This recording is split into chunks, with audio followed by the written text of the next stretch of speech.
Good to see you. Pen and paper essential. That's all you really need. And get, if you like, get a beverage. Give you some ideas about what I did so that you can choose your own way to celebrate. Some of you are alone. Some will be with family. Some will be with family on Zoom. Maybe some of you will be having virtual dance parties. Quiet aspects of creating a ceremony. The intentional and meditative aspects of creating community and presence, even here where I can't see your faces. Zoom party, says Jennifer. Yeah, maybe we'll make that happen. I don't know about the rocking out Zoom party, but we'll see.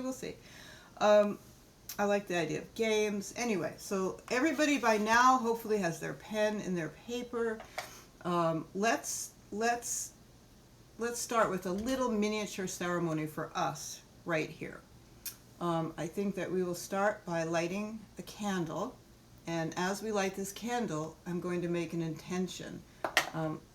Also, it's really nice to put pretty things out for yourself. See, here's a little reflective little lotus glass and some really cute fox matches. Let's see if they work.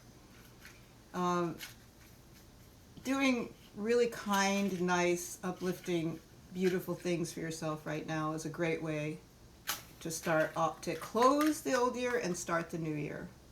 So as I light this, I'm going to set the intention that my way and your way and the ways of the people in my community, in my country, in your communities, in this world be lighted, and that we bring a light into the next year.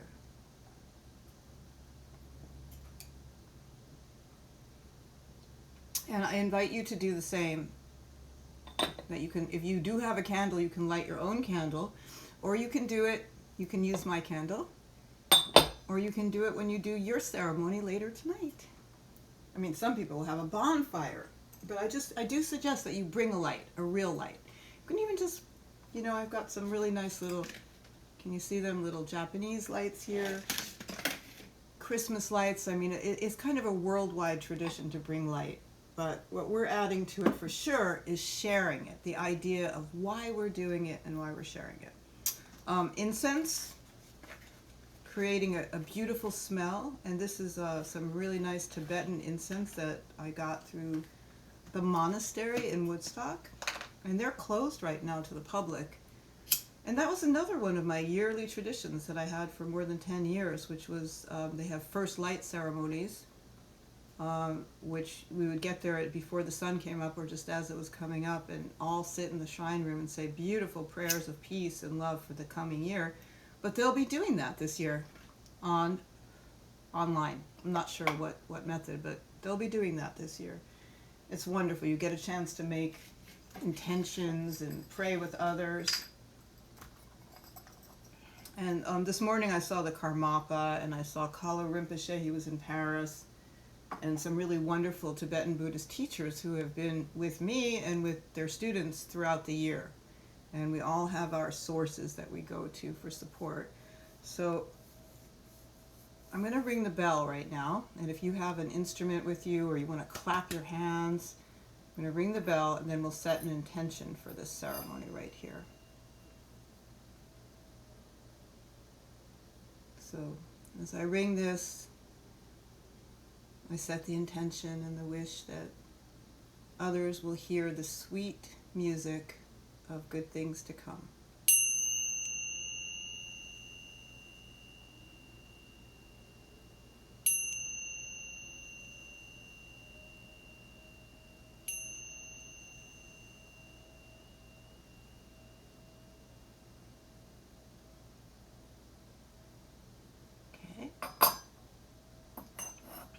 Now I invite you, this won't take long, I invite you to close your eyes right now and just very gently reflect back on 2020. Just sort of let your mind pass through it and let an image, one word or one image, come to your mind about what you have just come through in 2020, about 2020.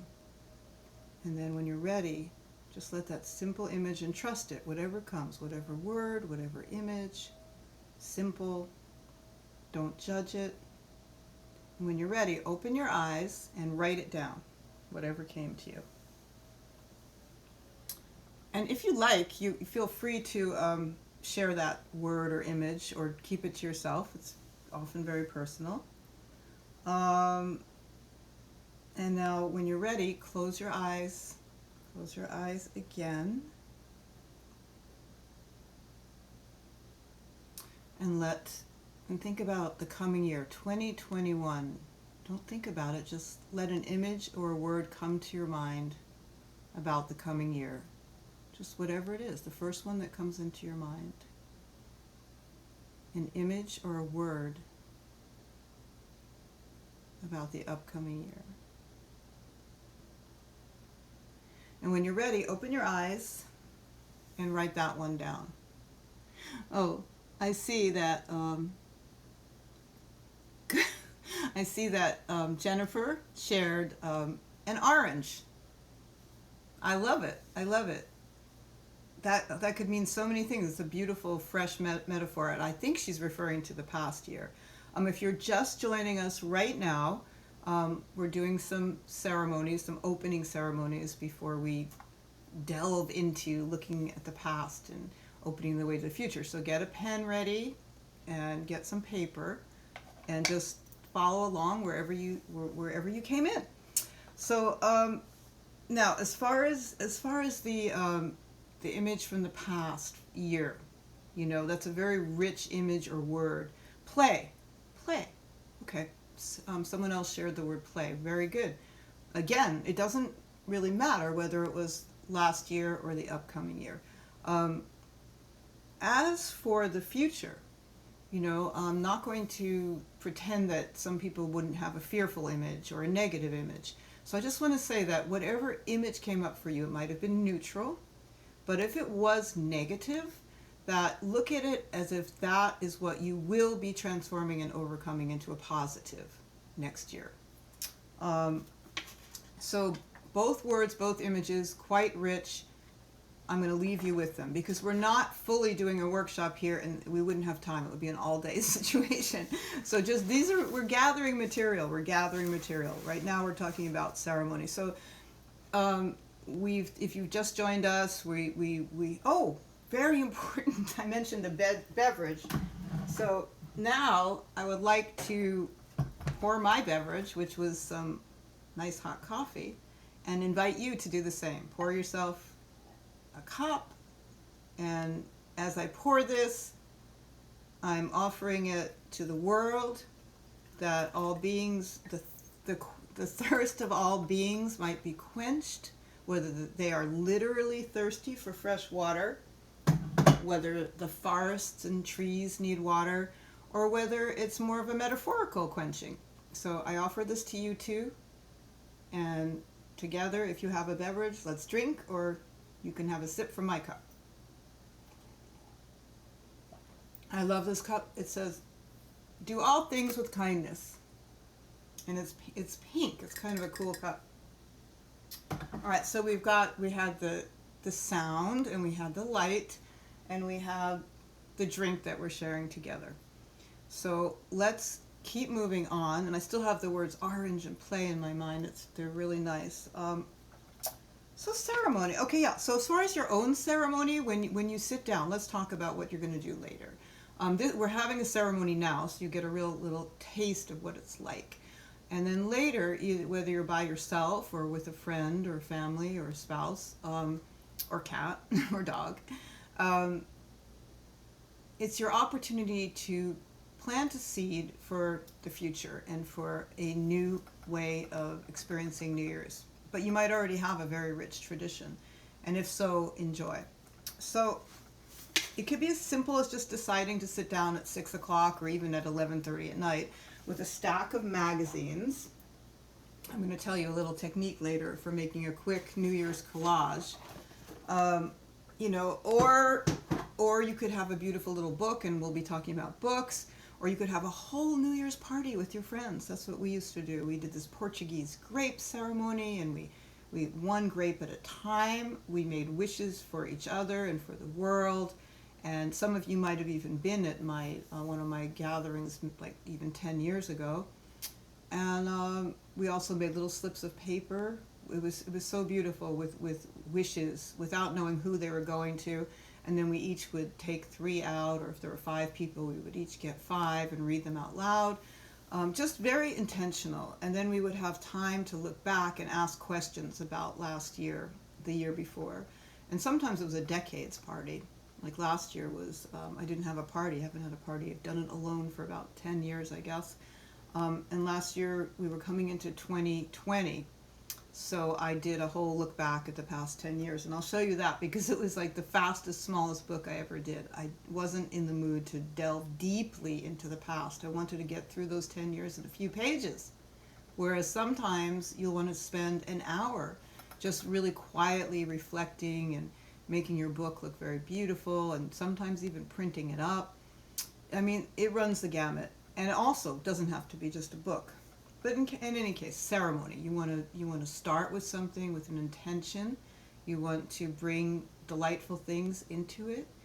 You want to include others, even if it's just in your mind.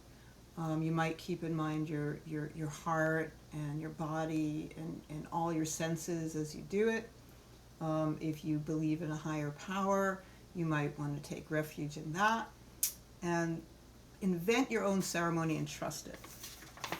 But when you're looking back, where do you start? Let's say you decide that you want to make a little book or a collage. How do you start? So that's let's see what time it is. Ooh, I'll try to, am I going too fast, you guys, or is it good? I mean, I'm not looking for, I just want a little input since I can't see anyone's face, and I don't know if you're like making sandwiches or left the room. Okay, well, no, Janet's not making a sandwich. Well, that's good. Okay, so hopefully it's all going well, and it's hard to know. It's pretty good. Okay, thank you so much. Good. All right, I'll do my best. I'll do my best. Thank you so much. Okay, so pen, paper. Here's the part where, oh, thank you, Janet. Here's the part where you can take notes, because we're not going to be doing the actual workshop, but just taking notes on what's interesting to you. So I'm going to share with you now some possible forms, what kind of forms you might use to document the past year and set some intentions for the future. So what are they? Okay, so let's see. Could be anything from as simple as an ordinary notebook, right? This costs nowadays something like $2 or $3. I like a notebook that opens flat. If you have to open it and it kind of bends like that, it's not as fun. Even a notebook like this, you would be surprised how much you can do with it. Gluing things in and writing and whatever. Whoops. There goes the bird again. He agrees. Or a little sketchbook. Another, like a mixed media book. You could start with something like either one of those, right? Or this might, or you could use, let's say, a God jar or a higher power jar. People use these throughout the year to just put in ideas and things that they want to turn over. But you could also use this for your New Year's wishes. You could just really sit there and make some very intentional wishes for yourself and your friends and your family and the world. And you could put them in the jar, put a name on the jar, and put it away. You could also use a God jar or a higher power jar or a wishing jar, whatever you like to call it. You could also use it to reflect back on 2020. And you could make a list of all, or little scraps of paper or whatever, about all the beautiful and things and the obstacles and the challenges and the memories and things like that, and put them all in the jar. That's a possibility if that appeals to you. Collage. Let me show you. I want to show you something interesting. I mean, to me, here's a collage that I made at the end of the year 2 years ago. It's so weird, isn't it? And there she is with a cup of tea. Pouring tea just like me. And she's got a mask. And there's that weird American flag. And she's kind of punky. And if it even is a she, I don't know. It's kind of, there's a bit of a gender neutral quality to this person. And it's interesting, the things that can come out. It's very fun to look back at these books that you make. Okay, so you can see I'm getting really excited. Oh no, I said I was going to talk about a collage. Okay, so if you decide to make an end of the year collage or a vision collage for the future, a really simple technique is to just grab a stack of magazines or a newspaper and get a big piece of cardboard or something. Like, the more simple the better. Don't get all fancy about it. Get your supplies together, like glue sticks or cardboard, or like I have a book like this. It cost $5 at Michael's, and it's lasted many, many years of collaging. And then you just grab some images without thinking too much about it. You just rip out some images that are really speak to you, and then you have a whole stack of images without thinking much about it, and maybe some words. And then you just sit down in front of your cardboard or your book, and you glue them in, cut them up, and really have some fun without thinking about too much what's going on. So that's one way. And then when you look at it, you're like, oh, there's my vision for next year, or that's what I was thinking about 2020. It's kind of like creating a visual dream or something. And it's very fun to interpret later and share. So here we go, talking about my favorite portion, which is the books. If you don't just buy an ordinary notebook, you can buy an ordinary notebook maybe and decorate it. But here's a few that I have done over the years. Here we go. Here's a little one. I sometimes like to just start maybe around 7 at night and just grab whatever is in the house. And this year I didn't have much at all. So I made it out of a twig for the spine.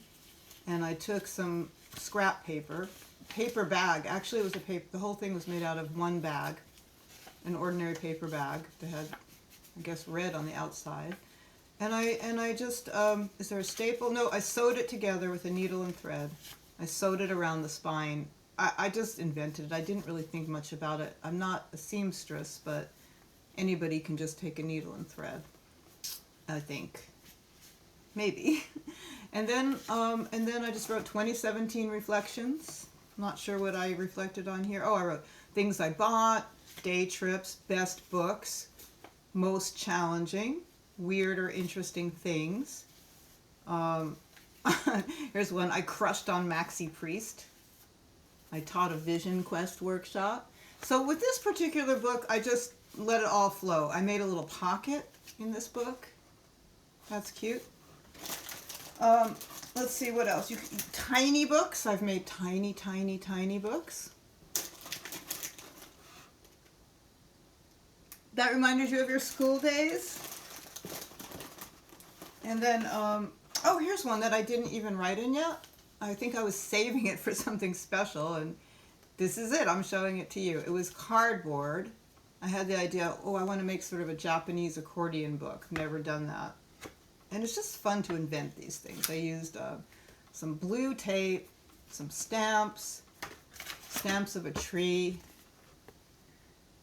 And I just find that, like, spending the time with yourself and just folding paper and gluing things, the materials speak to you. And then same thing with writing and reflecting.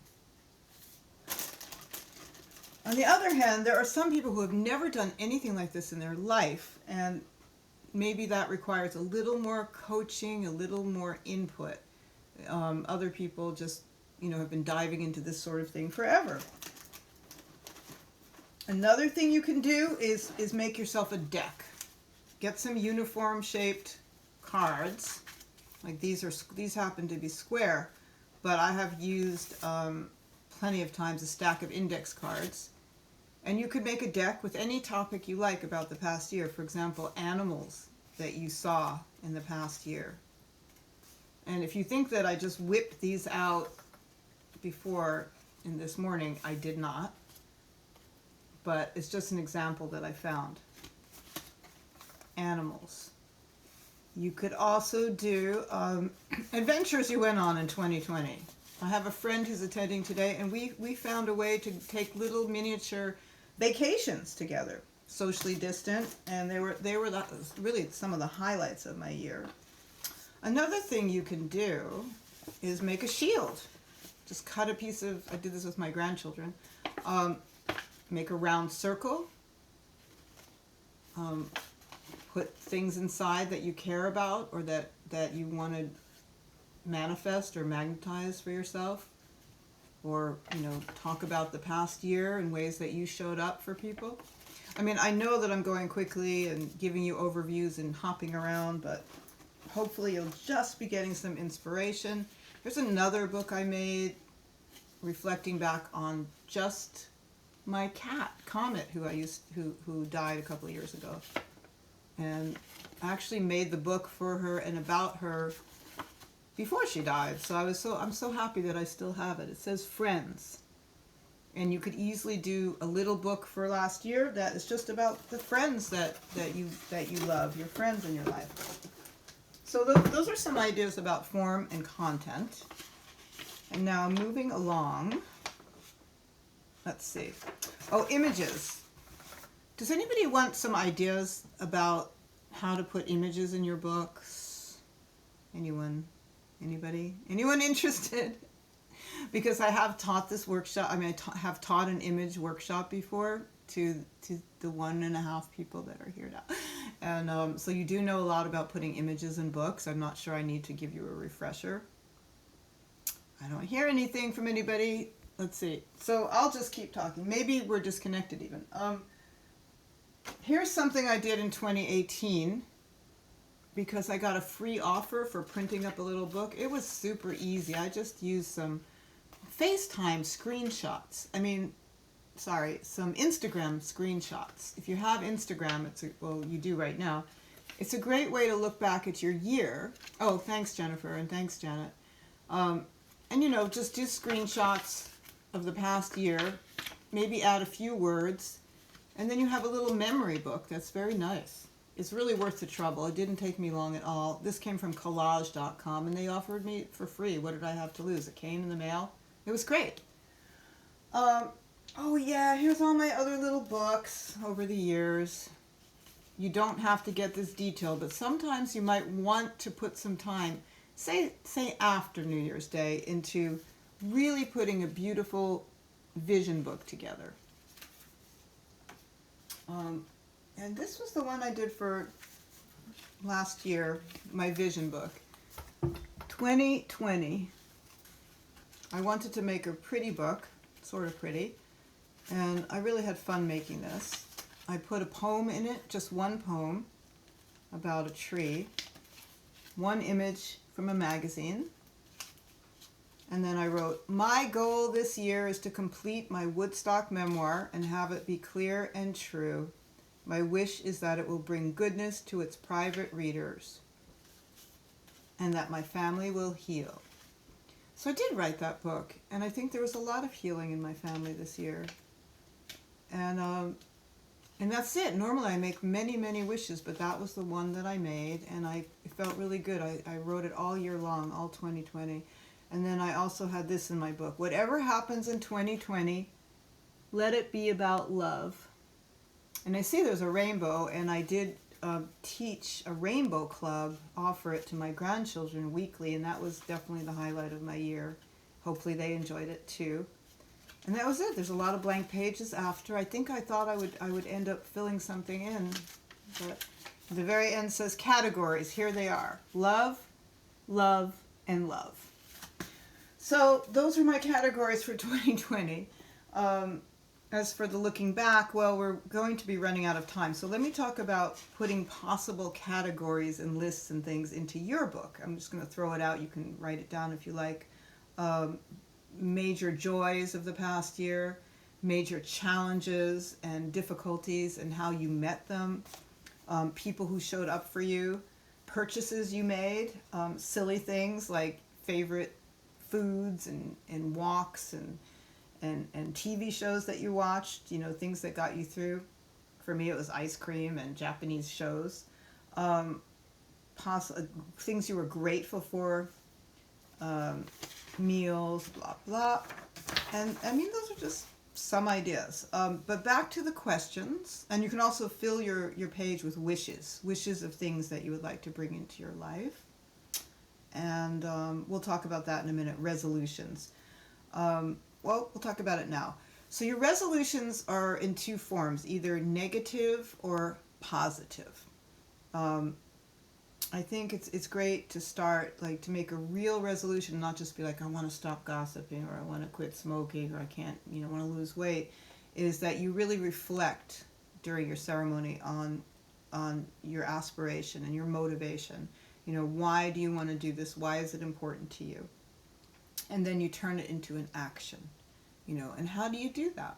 I mean, one way, and you can write this down as an exercise, is to fill a piece of paper with wishes of things that you want to bring into your life, or things that you don't want to do anymore, and then you just circle one, at least one, and you turn it into an action, that is doable for you. And one thing you can do is you look at that thing. Let me see. Did I have an example here? Let's say that you want to leave a crappy apartment. You turn it into a positive, that you want to live in a beautiful, quiet, safe place. And then you reflect on what would be the least action you could do towards finding that place. And let's say that you can't move at the time, then maybe you have to find that place within yourself, or maybe in a room in your house, or a desk, or a walk near your house, if that's possible. And then you also look at what would be the largest action you could take, and that would be maybe moving into the house. And you write those down, and you commit to an action that you will begin the year with towards that goal of yours. Okay, so let's end by talking about those questions again. And you can write them down this time. Let's see what time it is. Yep.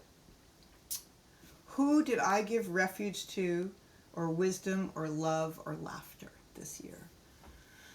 That really lifts me up when I look at 2020. I mean, we're kind of trained to not look at what we do for other people, but I think it's important because it reminds us that we can be angels to others. At the very least, we can make a choice to lift each other up.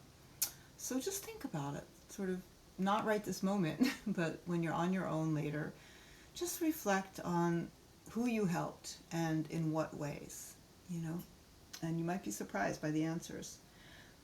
Question number 2, reflect on what did I most need this year and somehow got? What did I most need? I mean, some of us had sort of dire needs. For me, it was like emergency dental surgery and finding a place to live. Could also be much worse than that. I always had plenty of food, thank goodness. And some people had injuries and losses. I would say we all had some pretty serious things that we had to face this year. So look at look at what you needed during that time, and look how your needs were met. I think that's a real clue to your own resources, to your true supporters, and to your source. So that's an important question, I think. And then the last one, and I guess it's sort of related, is who prayed for me, who showed up for me, and who was always there. It's a beautiful thing to think about, and the people, if they're people, or the animals, or the source, probably will come to your mind right away. And for me, those 3 questions, what did I offer last year, and how did I get what I needed, and how did I rise, and who was there for me, and offering a lot of gratitude around all of that, and some humility too. That really sets up the next year for me, because it shows what was good. And I also look at, very much so, at what didn't happen in terms of where I fell short, and how I want to do better in the coming year.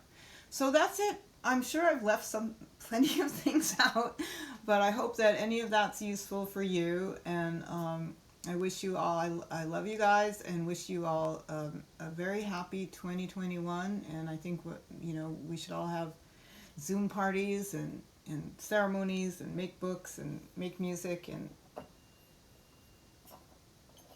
bid you a farewell and thank you for coming to be with me. I dedicate this to all beings and their new year tonight, and a better and happier and illuminated year for everyone.